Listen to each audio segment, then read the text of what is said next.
Well,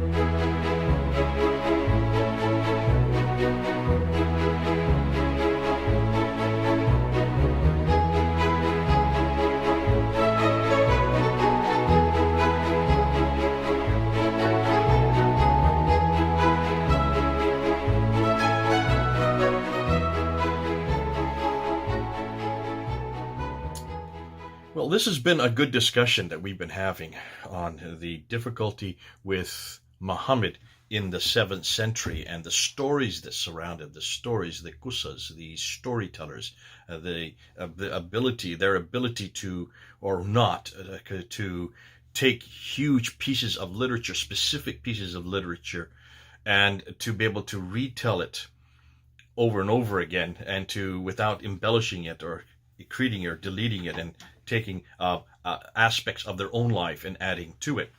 And a good response came from Peter Shearer. I don't know Peter. I've never met him before. But he gives a response, and it's a very long response, so I'm not going to read all of it, but I'm going to read the first 2 paragraphs because I think they actually embody exactly his problem. And he says this: "Hi Jay, as usual, you have decided to comment on an interesting topic. More so for me because your discussion relates to something I studied intensely at university back in the 1960s, so you're even older than I am. Homer and the Bardic tradition. Although I seldom hear you say anything with which I disagree, in this case I do a bit. Homer was thought to have invented most of what he said about the Trojan Wars. For instance, scholars of Greek history said the armor described by Homer was an invention. It looked like a beehive and protecting everything except the foot region. The scholarly rationalization was this was Homer's explanation of why Achilles would eventually fall. His heel was vulnerable. Well, it turned out that somewhere in the late 19th or early 20th century, examples of the beehive armor were found. Homer was right. Similarly, the hive-shaped boar's tusk helmets were supposed to be an invention until one of them was found. Bards, these are the ones, like they're the equivalent to the storytellers, the qusas, of the 7th, 8th, and 9th century Arab world. These bards might be able to preserve history better than you think. That is not to say that I find your argument in this episode wrong. There's too much evidence from other aspects of Islamic history, all of which you have addressed over the years, that makes your objections not just persuasive, but extremely strong. They just fall a little bit short of being definitive in this one area.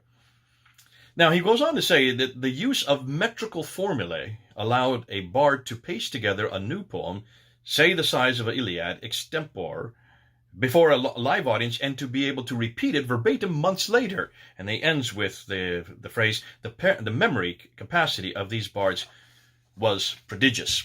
And I would agree. That is something that we're coming into, and it's fascinating that the bards of the old age were able to do this, and I don't at all negate that. The difficulty is to take what was happening there with the Iliad in Greek tragedies and all the rest, and then to bring and transpose it into the setting of the 7th and 8th century, or up to the 9th century, because while I have no doubt that memorization was used, and certainly the qusas were great at memorizing, they certainly could. No one suggests they can't. No one is saying so, and I don't say so. What I'm saying is, if they were such good at memory, then why is it so many of their facts are wrong? Why is it they got so much of what they were saying? Just take a look at the setting that they're referring to concerning Muhammad himself. Just take a look at what they say about Muhammad from the 9th and 10th century traditions. If it's all dependent on qusas, why is it that they got the wrong environment? They have the wrong culture. They have the wrong topography. And they have the wrong Arabic. All of these 4 different areas, you can see we're now finding out that Arabic is from much further north. The topography of what they're referring to, the geographical locations in the Quran, are from about 600 miles further north. As far as the environment and also the culture is wrong because it's not the culture that you would have expected from a 7th century nomadic culture. And this is the second area. When you look at the traditions and you look at the sophistication within this world of Muhammad, look at all the rules and regulations, look at all the laws. They're intrinsic to an urban culture. I remember when I was taking my course with Dr. Gerald Haunting back in 1994, and this is one of the first things he said when he says, when you look at the Quran, when you look at the traditions, when you look and see what Muhammad was doing, all these sophisticated rules, these rules would make sense in an urban environment, a large city environment, but don't make sense in a nomadic environment, which is what the Hijaz would have been like in the 7th century. There were no big cities in the 7th century. There was no Mecca. Even Yathrib was nothing more than a hamlet. Taif the same way. These were not big metropolises.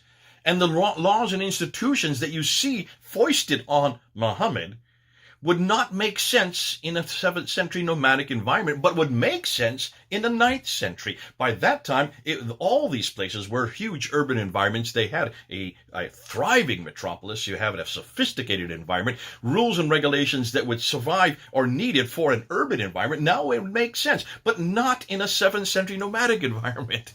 Are you following me on this? So we're not saying that these Qusas could not memorize or that they got it wrong. What we're saying is, as the years went on, remember, when it was finally compiled, it wasn't compiled to Al-Bukhari. Remember what we know about Al-Bukhari, and this is what the traditions do say, that Al-Bukhari was given 600,000 of these stories, these akhbars, as they call them. 600,000. He was given responsibility to decide amongst those 600,000 what were authentic and what were not authentic.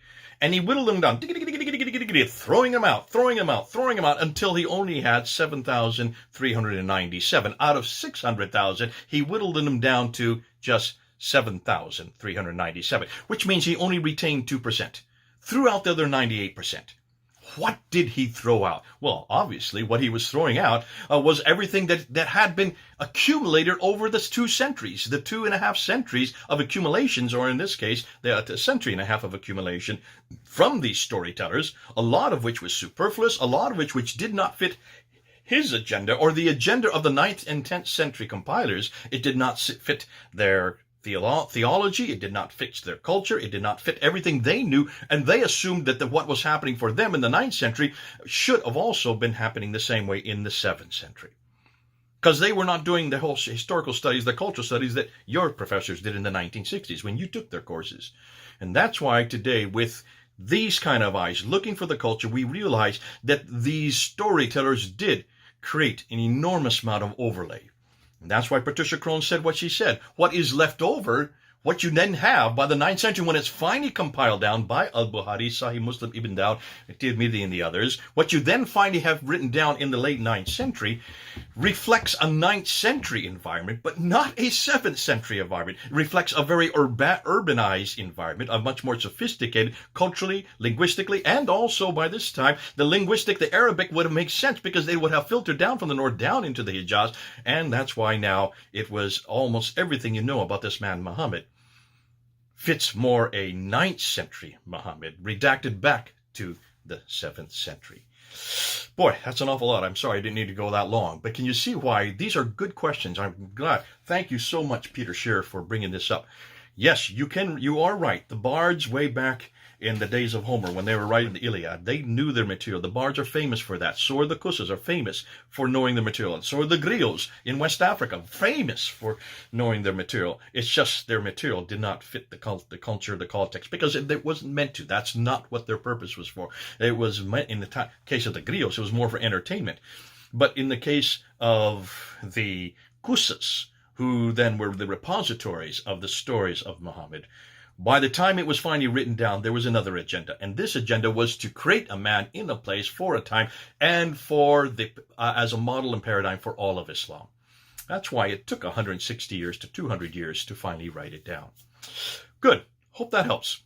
This is Jay here in my office, as usual, with my green shirt on, because this is what we're dealing with, the 7th century. I'm still waiting for, therefore, this 7th century Muhammad. Where is this 7th century Muhammad that fits the night, the time, the place, the event, and the topography, and the language? If you can find me that Muhammad, it's like, where's Waldo? I'm still looking for him. Where's Muhammad?